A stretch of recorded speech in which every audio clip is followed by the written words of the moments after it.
I ja reprenem la jornada de Govern Obert, reiterant la benvinguda a tots plegats.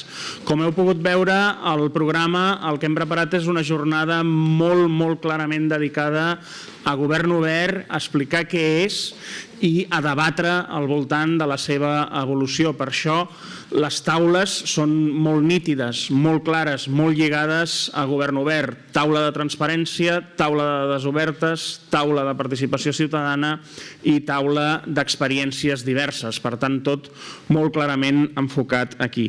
La ponència inicial l'hem demanat al professor Ismael Peña, és professor dels Estudis de Dret i Ciència Política de la UOC, té un llarg currículum més enllà d'això. Ahir veu rebre els vostres correus electrònics, ho teniu als vostres dispositius, els currículums de tots els ponents perquè pugueu anar-los seguint. Per sobre de tot, però, el senyor Ismael Peña López és un expert, a mi m'agrada dir-ho així, en govern obert i en governança. I explica també el tema de manera molt didàctica, molt pedagògica, per tant, és la persona ideal perquè ens faci aquesta ponència inaugural. Amb tots vosaltres, Ismael. Hola a tothom. Us haig de demanar doble disculpes. La primera perquè em vaig apuntar molt malament l'hora, pensava que era a les 10, llavors, òbviament, vaig molt tard. I la segona, encara pitjor, és que també tinc una altra festa divendres i llavors ara ja sí que ho he fet molt malament, perquè vol dir que ara us explicaré una cosa que haig d'explicar divendres, que ve el mateix, però com que aquesta ha de durar una hora i la d'avui ha de durar mitja hora, ja seria la monda.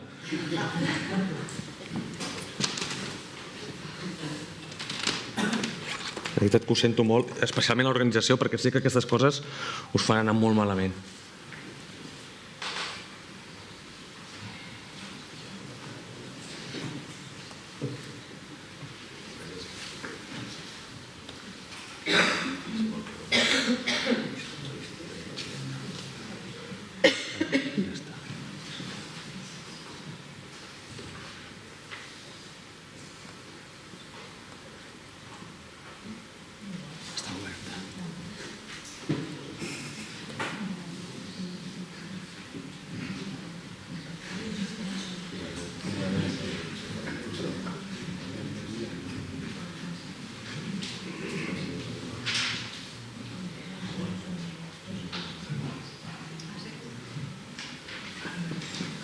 Sembla que ara sí, no? Aquest és el nostre logo, no?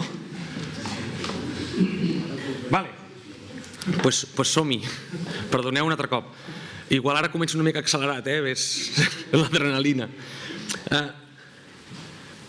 Fins ara. Tothom ens diu que hem de fer govern obert, que això del govern obert està molt bé, i, en certa manera, sembla que el que havíem fet fins ara, i si voleu podem anar tan enrere com vulgueu, podem anar fins als grecs, però si voleu, anem fins al govern modern, cap allà a la Revolució Francesa, una mica més endavant, una mica més enrere, i sembla que els últims 300 anys ho haguem fet fatal, i que tot sigui culpa nostra / vostra. Dic nostra perquè jo em considero part del govern com a universitat, com a investigador. Llavors, primer voldria trencar una llança en favor de, home, no ho hem fet tan malament, teníem motius, jo crec que, i poso els legítims, hi ha motius il·legítims per fer les coses malament, aquests no els conto, ja se n'encarreguen els tribunals, però n'hi ha de legítims per fer les coses com les fèiem fins ara, i que ara diuen que eren malament.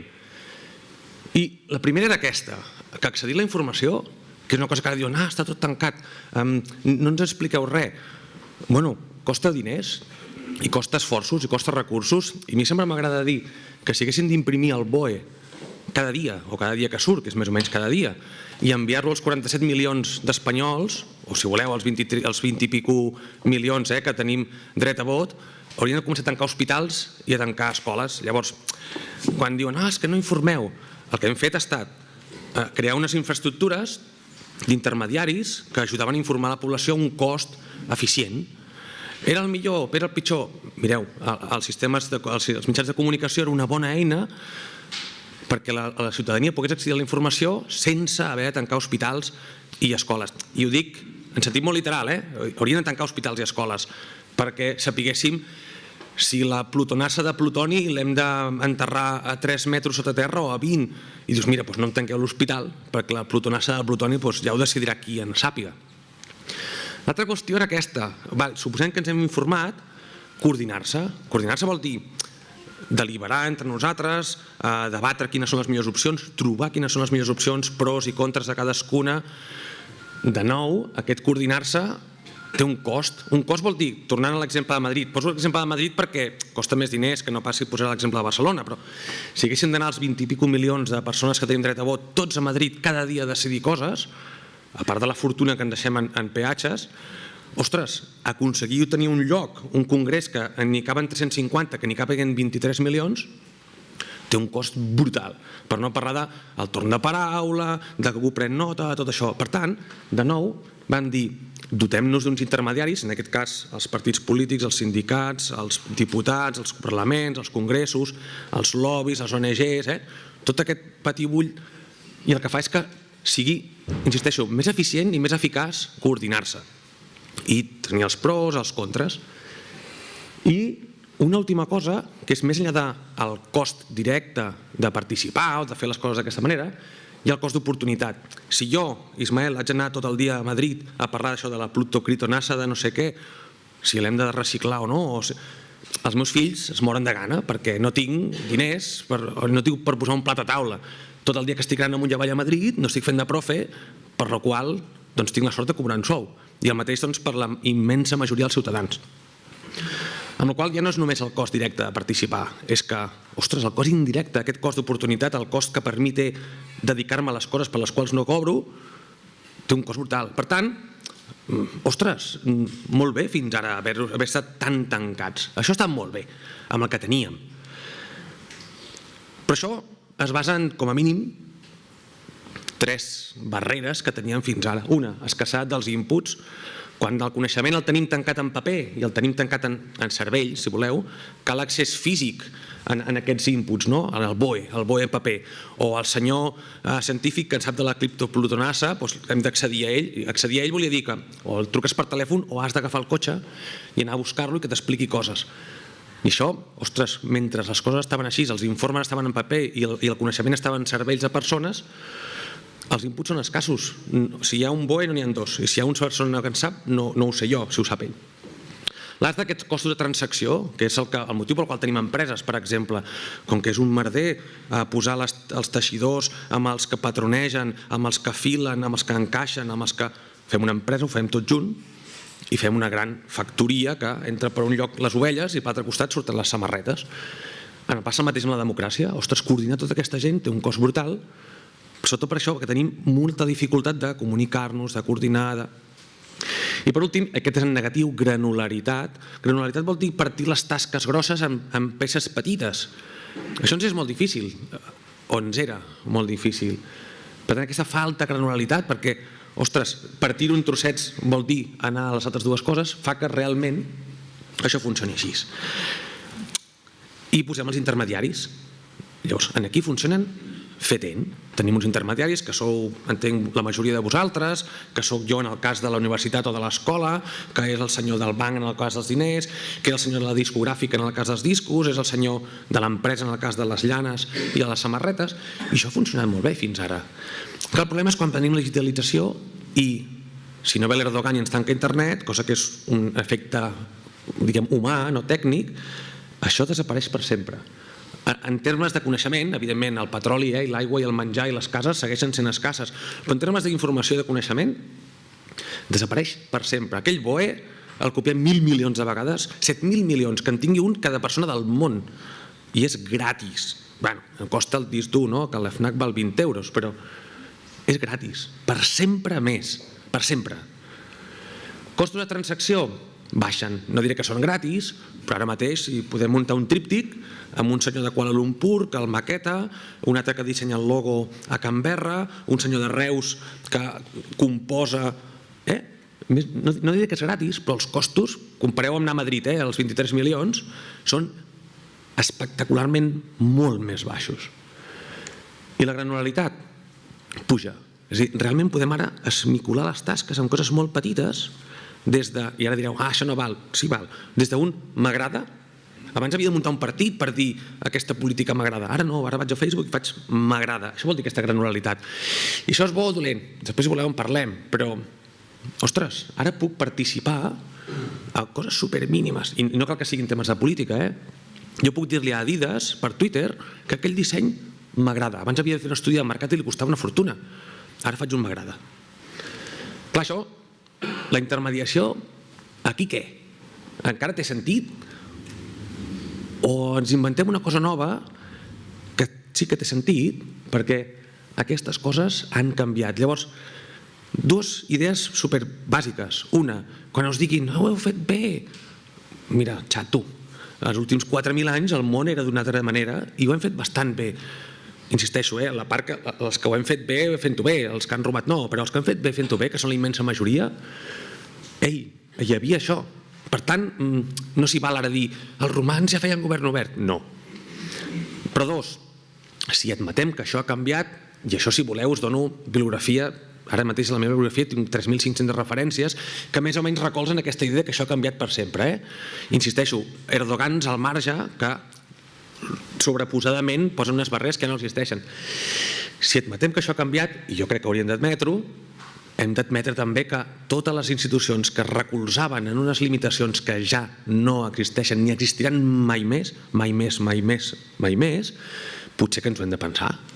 Llavors, què diuen els de govern obert? Ui, a veure, tic. Això vol dir que he fet moltes més coses malament de les que pensava. Llavors, ostres, i això més hauria de ser més petit.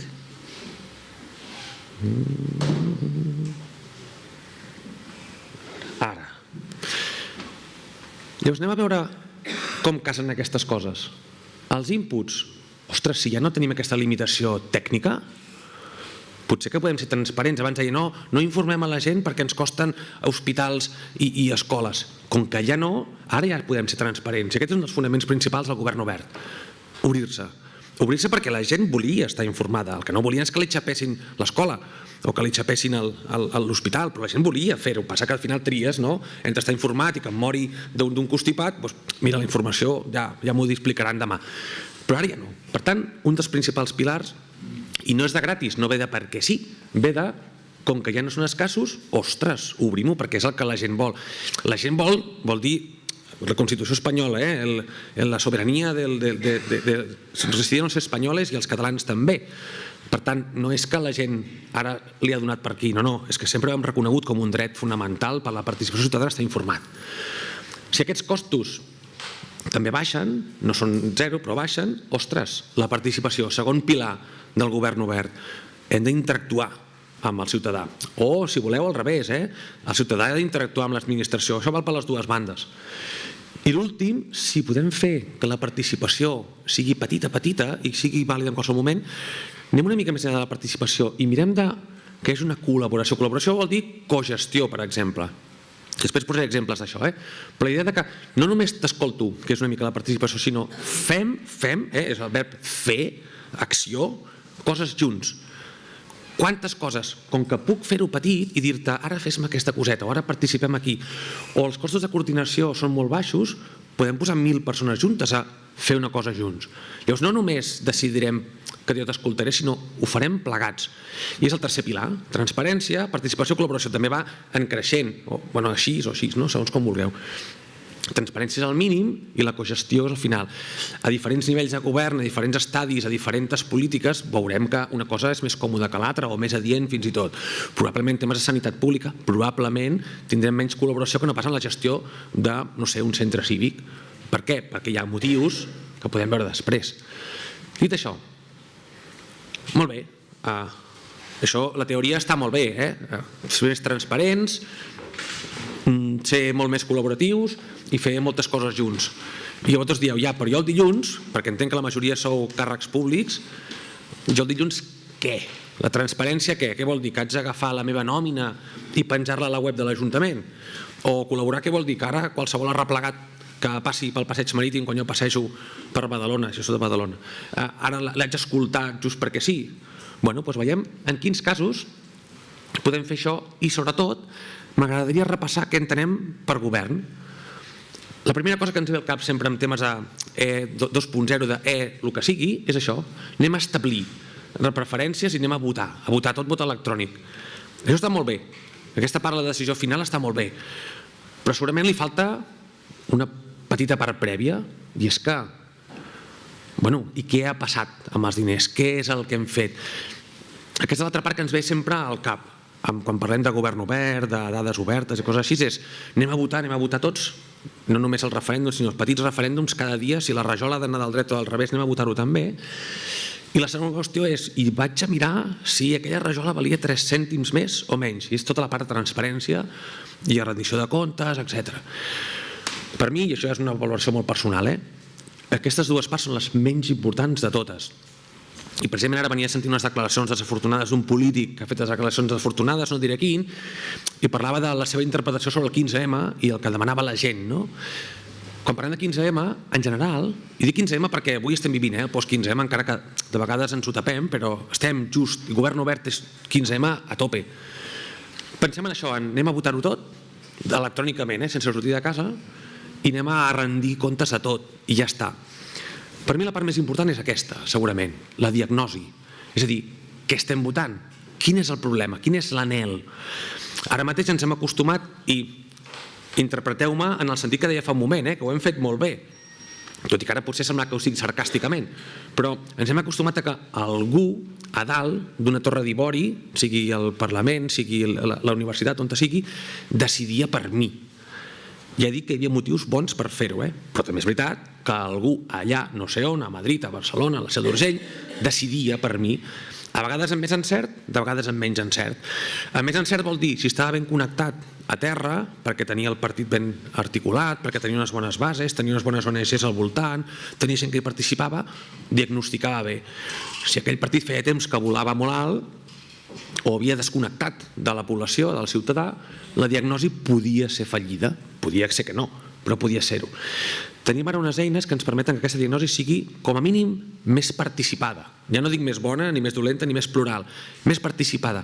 Vol dir que podem tenir a tota la gent implicada en aquest problema a diagnosticar-lo. I un exemple que m'agrada posar sempre és l'habitatge.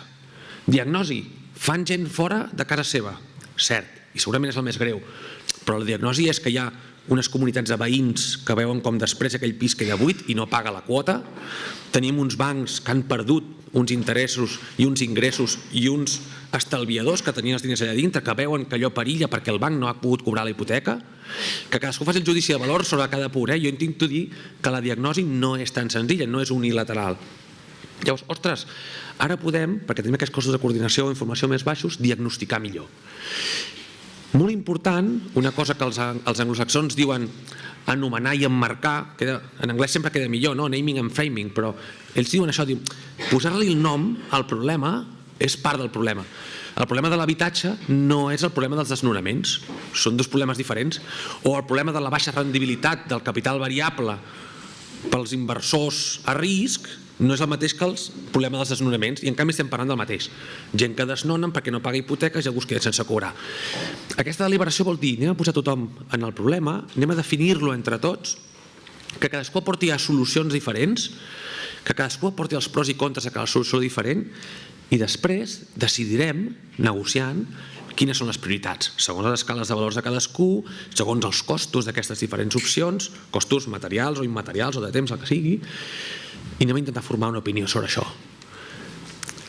Jo és el que entenc això per prendre decisions, per governar, per governança, més que, si voleu, de govern. I això és important pel que veurem ara de govern obert. No és anem a votar tots, o no és només, i no és només, vinga, tota la informació en el web, saturar el web de l'Ajuntament d'informació de dades que igual no importen a ningú, i tothom està descontent i en canvi hem fet govern obert i dius, què passa? Jo crec que si tenim en compte tota la dinàmica de prendre decisions, o la que hauria de ser, dic la que hauria de ser, insisteixo, perquè molt cop ha quedat a l'ombra, perquè com que hem anat delegant coses, de la mateixa manera que jo ja no sé com es grava un disc perquè algú el grava per mi, hem perdut el costum de saber com es prenen les decisions. Els que esteu aquí probablement sou més conscients, però el 99% de la gent que no està aquí, que està al carrer, ha perdut això de vista. Haurem de fer un esforç de tornar-ho a posar a l'agenda. Com ho podem fer? Doncs fem-ho fàcil, anem pas per pas, no? Els diferents estadis en els quals jo entenc que podem tenir en compte el que és el procés de govern o de prendre decisions, i aquí els 3 pilars del govern obert que hem definit perquè ja s'havia acabat el món del passat i començava un nou món del futur. Anem a diagnosticar. Com ho fem? Amb un quadre de comandament. Ojo que no he dit dades obertes. És el mateix, però no és el mateix. Quadre de comandament vol dir que jo com a ciutadà i jo com a tècnic i jo com a polític tinc un lloc públic, obert, on puc veure l'estat del meu ajuntament, l'estat de l'atur, l'estat de l'educació, el que a mi m'interessi. Un lloc que entenc que tothom, especialment el polític i el tècnic, però també el ciutadà, pot utilitzar per saber què està passant. El pressupost, per exemple, però la qualitat de les platges, els horaris de l'autobús. És a dir, jo puc governar-me a mi mateix o puc contribuir a governar? Quadre de comandament. Vindrà de dades obertes, clar que sí, però no qualsevol dades, ja que no tenim recursos il·limitats, anem a intentar, ostres, què necessitem per funcionar l'Ajuntament? Què necessitem perquè el ciutadà entengui què estic fent per ell? Perquè ell també sàpiga governar-se a si mateix la seva petita aportació. Un quadre de comandament. Anava a dir fàcil, bueno, no és fàcil, res és fàcil en el món, però és força immediat perquè entenc que la majoria de càrrecs electes ja el tenen aquest quadre de comandament. Estarà en un Excel, estarà en un post-it o estarà com sigui, però entenc que la gent pren les decisions de forma informada i que té un lloc on veu que si apuja els impostos allò funciona bé o malament, o si canvia una línia d'autobús la gent deixa d'agafar-la. Per tant, ostres, fem-ho públic de manera que la gent pugui entrar-hi. Deliberar. Molt relacionat amb l'anterior, informes tècnics. Entenc que quan reformem el passeig marítim o decidim fer un camp de futbol nou, no ho hem fet perquè sí. Hi ha uns informes que ens diuen com a mínim que hi ha aquesta demanda, aquesta diagnosi, i tenim opcions. Si el passeig marítim és alçat o és baixat o és amb asfalt o és amb gespa artificial o gespa natural, tenim uns informes tècnics que ara mateix a la immensa majoria d'administracions del món, per tant, no us culpeu, no són públics, però existeixen. I ja estan en PDF la majoria, no estan en paper. Per tant, ostres, jo vull saber-ho. I per què vols saber-ho? Una, perquè ho paga el ciutadà. Dos, perquè igual et puc ajudar en algun cas. Després ho veurem, en la negociació i el vot i la participació. Però, ostres, si no hi ha res a amagar, que dono per descomptat que no, anem a compartir amb la gent. I quan dic la gent sol pensar en l'alcalde contra el ciutadà. Coneixem 1000 històries de tècnics dintre d'un ajuntament que no tenen aquesta informació entre ells per 1000 motius. Alguns d'ells, com deia abans, econòmics, alguns d'ells polítics. Per tant, ostres, ajudem els nostres tècnics a que també treballin millor i que ells puguin treballar de forma més horitzontal, més coordinada, perquè tenen tota la informació. Negociació. Agendes obertes.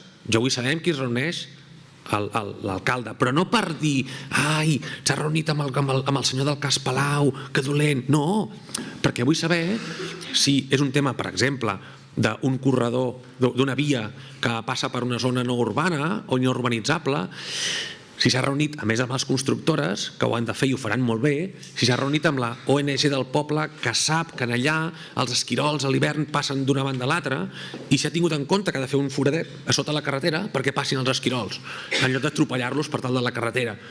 No és fiscalitzar en el sentit dolent de la paraula, és, ostres, ha tingut en compte això?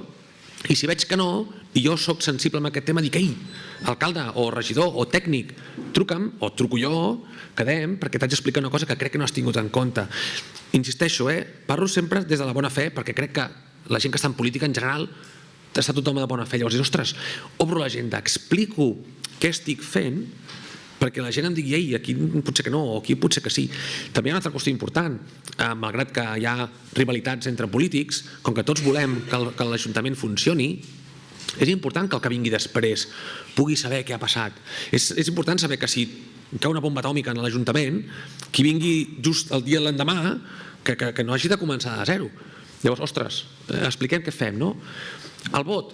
La petjada legislativa, és a dir, entenc que quan aprovem un reglament, una norma, una llei, una dicta, el que sigui, bé, doncs això té un recorregut. Publiquem com hem arribat aquí. No és perquè sí, perquè jo crec que, bueno, en part ve d'aquí, no? Tota aquesta informació. Però petjada legislativa vol dir que tenim un espai dintre de l'Ajuntament on expliquem com hem arribat a aquesta conclusió. Més enllà dels rifirrafes dels diferents regidors, insultant-se entre ells i tal, que això és la part lletja, la part maca és dir, ostres, què aportava cadascú i aquests són els arguments. Perquè ens servirà després, quan fem l'avaluació, veure què ha passat. Poso pressupost obert per no repetir-me, per anar introduint diferents temes, no? Però el pressupost obert és el mateix al quadre de comandament, però si voleu, amb euros. El quadre de comandament és amb dades neutres, si voleu, el pressupost obert és amb euros. Però aquesta idea de transparència, quines dades tinc per prendre decisions? Quins informes encarrego i em llegeixo i contrasto? Amb qui parlo? Com he arribat a la conclusió a la que he arribat? I jo, no només jo com a jo, sinó com un tècnic. Joan gestiono un projecte i diu i haurien de fer això amb aquests nens que no tenen menjar per anar a col·le i se'ns desmaien a classe. Com ha arribat a aquesta conclusió aquest tècnic? S'ho ha inventat? És perquè és al col·le del seu fill i vol menjar gratis? No, que no. Doncs, ostres, explica-m'ho, tècnic, en aquesta petjada legislativa. Legislativa entre cometes, I després, digue'm què has fet i t'ho executo. Anem a fer-ho més complicat. Següent fase. Ostres, hi ha gent que parla, hi ha ciutadans que tot això que es passa a les institucions també passa fora. Escoltem-los. Això també forma part del govern obert, aquest escoltar, alguns en diuen escolta activa. Ens estan donant informació, ens estan donant un quadre de comandament, si voleu, més qualitatiu o més informal, però igualment vàlid. I a mi m'agrada parlar molt d'aquest. Expliquem, i poso primer, sobretot tècnics, i després els projectes, no poso polítics, en algun lloc crec que ho poso, però expliquem per què fem les coses. El que dèiem, una persona que està, un treballador social, que està en un barri, i que està a territori com Anche, i explica les coses que fa, ajuda molt a que, sobretot els primers, comencin a treballar junts. I no m'estic inventant res d'això, hi ha 1000 llocs, no on passa tot, desafortunadament, però sí on passen diferents cosetes. I aquests blocs de tècnics a dir, crec que hi ha aquest problema en el barri, crec que tinc la solució, crec que hauria d'anar per aquí, he parlat amb aquest, amb aquell, amb l'altre. Ostres, és superinteressant, sobretot perquè legitima la posició del tècnic o del polític. Igual que feia la petjada legislativa, la fitxa tècnica de polítiques, si decideixo que com a tècnic de benestar o de temes d'infància dic, ara faré això altre. Per què? Vull que m'expliquis amb una fitxa que has contrastat.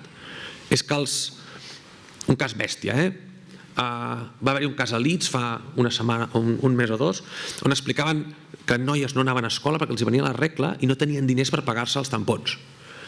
Llavors algú decideix, ostres, i si baixem l'IVA dels tampons i les compreses, podem anar a l'escola? Fitxa tècnica de polítiques vol dir com a mínim, en aquest cas, dues coses. Una, l'IVA, en aquest cas en concret, té un impacte brutal, perquè fa que les noies de cada 4 setmanes, una setmana no vagin a col·le. Això està documentat, I dos, sabem que si aquestes noies no van a escola, després trobaran una feina pitjor i les filles d'aquestes noies tindran una pitjor educació i tindran una feina pitjor. I les netes de les primeres, que són les filles de les segones, tindran una educació. Em seguiu? Això ho tenim documentat. La ciència social té documentat les dues coses. Si baixem l'IVA, la gent compra més compreses i va més a col·le, i si la gent té més educació, sobretot les mares, les filles agafen l'ascensor cap amunt, no cap avall. Ostres, explica-m'ho, perquè jo entenc que tu has fet aquesta... Has llegit, has fet els deures, explica-m'ho. Si hi ha una cosa que no la pots decidir sol o creus que és prou important, anem a aquest vot electrònic, anem a que decidim tots. Quan? Sempre? Mai? Doncs no ho sé, haurem de veure-ho, aquí sí que no hi ha fórmules màgiques, però sapiguem que tenim aquesta eina per en alguns moments dir, ei, això és prou important, volem aniquilar el municipi i fer un pàrquing per l'IKEA del municipi al costat. Què us sembla? Doncs votem. Igual surt que sí, igual surt que no. I per últim, relacionat amb el pressupost obert, anem a visualitzar les dades. Què vol dir visualitzar? Vol dir que no les posem per friquis, per alguns dels que estem aquí, que són les de dalt, tu me les dones amb Excel, que jo em faig els gràfics, sinó, ostres, fes-m'ho fàcil. Però no només fes-m'ho fàcil, perquè la visualització és superxula i molt cookie i té colorets i tal, no, perquè de vegades visualitzant-la veiem algunes coses que amb les taules no veiem. Podem veure amb una gràfica, amb una taula, molts números, i quan ho posem una gràfica veiem que hi ha dos núvols de punts, els que creuen que està bé el del pàrquing per l'IKEA i aniquilar el municipi i els que no ho veuen tan clar. Però a les taules no ho veiem, perquè quan tens 2 persones és fàcil, però quan tens 2 milions de persones no et mires 2 milions de files, no? Ostres, aquesta visualització no és només perquè sigui xatxipiruli, sinó perquè ajuda molt a vegades a trobar coses, a veure patrons, a veure tendències que sense no les veuríem. Més, i ara ja anem a baix, ara anem a cedir, millor dit, a retornar sobirania, que creiem que era nostra i la teníem cedida i prou, al ciutadà. Què vol dir llibres verds? En aquesta diagnosi, en lloc de fer-la jo, perquè sóc l'alcalde o sóc el regidor o sóc un crac que tinc un càrrec de confiança perquè me'l mereixo allà i sé molt, molt, molt. Vaig a fer-ho al revés, anem a buscar els cracs que tenim a fora, que en saben molt, i que em facin, poso un llibre verd, com podria haver posat diagnòstic, podria haver posat informe, manifest, el que vulgueu, La idea de, ostres, en lloc de votar, com a consultes ciutadanes, anem a fer el pas previ, però amb tothom. I anem a dir llibre verd. I perquè penseu que no és una cosa de, bueno, doncs clar, està demanant feina pel Quim Bruguer i per l'Ismael, que cobren d'això també, no? Llibre verd vol dir que si parlem de com reurbanitzar al voltant de les escoles, la meva mare, que és l'àvia dels meus fills, en sap molt d'urbanisme i de conciliació familiar. No li dic que ara li encarregueu a la meva mare el llibre verd, però és probable que ella, o les àvies o els avis, tinguin coses a dir. Segons com muntem aquests processos participatius de diagnosticar, pot ser molt interessant trobar gent que mai, com ma mare, s'acostarà en un ajuntament a dir el meu fill va de cul tot el dia i podríeu fer alguna cosa perquè no n'és tant de cul. Patis oberts, més extraescolars, subvencionar els extraescolars, jo què sé, que la nena vagi a un internat nord-coreà, militar, no sé, alguna cosa, no? Però feu alguna cosa perquè l'home va amb la llengua fora. Ostres, tenim agents que en saben molt, que mai s'acostaran a l'Ajuntament o a un entorn formal, però que ens poden ajudar en aquesta cogestió, en aquest cas, a la diagnosi. Però també hi ha gent que ja estan organitzats, ja funcionen amb ateneus, en centres cívics, amb assemblees, amb 1000 coses. Llavors aquí es dona sempre la cosa aquella de no volem l'Ajuntament i aquests hippies no venen a l'Ajuntament. I estem en una cosa aquesta, no? Hi ha un terme mig que és, jo sóc l'Ajuntament, tinc, entre altres coses, tinc espais, tinc diners, pocs, però en tinc alguns, tinc facilitadors, perquè tinc dinamitzadors, tinc tècnics de territori, o tinc tècnics de benestar, o tinc tècnics d'infància, o tinc tècnics del que sigui. Ostres, en lloc de fer l'escó 136 i que la gent vingui a l'Ajuntament o al Parlament, fem-ho al revés. Jo, Ajuntament, envio gent en els llocs on sé que passen coses presencials, perquè és un ateneu, o virtuals, en el Facebook. Això s'ha de fer molt bé, perquè pot ser que sortís trasquilat, però si es fa bé, i hi ha llocs que s'ha fet bé, pot ser molt interessant. A mi l'exemple que em ve al cap, amb el tema d'habitatge, em consta que a Terrassa va haver-hi una aproximació molt xula amb l'Ateneu Candela i el que estava fent l'Ajuntament, i que no eren precisament amics d'entrada, vull dir que no és que fossin del mateix partit i bueno, clar, ja està, no, d'entrada eren dos espais totalment separats per un carrer només, però és un exemple xulo de coses que han passat. Grups d'interès, ostres, anem a mapejar-los, anem a mapejar el territori, probablement a Premià, on també hi ha tota una trajectòria d'intentar acostar-se, és més fàcil. En el BUC ja sap més o menys qui es mou, no? A Barcelona, ostres, igual és molt gros. O a la comarca, clar, jo conec el meu territori, però la comarca me la conec bé o no. Mapejar explícitament aquests grups d'interès pot ser una cosa molt interessant, ja no per l'Ajuntament, que segurament s'ho sap, sinó per l'altra gent que no sap qui és qui. I ho poso també en retranca, perquè no és només dir, bueno, doncs és l'associació dels escoltes, la dels geganters, és qui està fent què a Facebook, qui està fent què i com a Twitter. El hashtag Badalona Superguai el tinc mapejat perquè hi ha 2.000 tios cada dia parlant aquí. Això és un grup d'interès. Doncs mireu, no entrem en conceptes ara, però jo crec que sí. Per tant, intentem obrir aquella cosa de fora de les institucions també passen coses i mapejar aquest tipus de qüestions. Aquest palabro, que us sonarà potser més al PPP, que és els partenariats públic-privats, aquí hi ha la S de socials també, perquè anem cada cop més a 4 bandes, a 3 bandes. La idea és establir partenariats multilaterals amb l'empresa privada, amb el sector social no lucratiu i amb el sector públic per gestionar coses. La Casa Orlandai, per exemple, d'aquí de Barcelona, és un cas interessantíssim on hi ha diferents interessos que gestionen un centre i cadascú fa la seva part, l'Ajuntament fa la seva part, l'aparell civil fa l'altra part i l'aparell privat fa l'altra part. I em consta, o la gent que hi he parlat, amb les 3 parts, tothom està molt content de com funciona. O és que jo soc l'Ajuntament i vull administrar-ho tot. Doncs hi ha vegades que igual us gestiona millor d'una altra manera. No dic ara que tot hagi de ser així. Dic que se'ns ha obert el foli, de fet ens ha obert de moltes maneres, teníem un A2000, ja tenim un A0, que ens permet tenir moltes més eines i possibilitats per fer coses. I per últim, tanco com he començat, perquè això ja dic que era un cercle. I vaig al quadre de comandament ciutadà.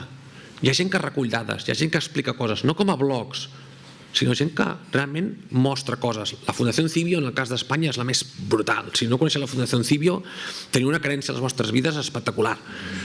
Però, ostres, hi ha gent que s'ocorre molt. I per què s'ocorren? Això és un altre dia, és un altre debat, i això és més de la sociologia que no de la política.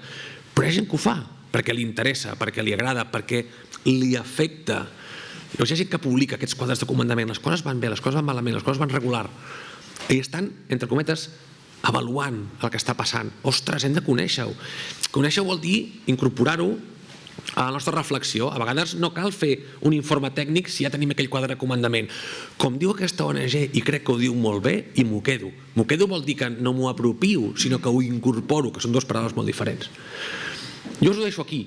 La idea era intentar passar molts conceptes, sé que no tenim molt de temps, però que són conceptes molt reals, aplicables al dilluns, o bueno, després del proper ple, no?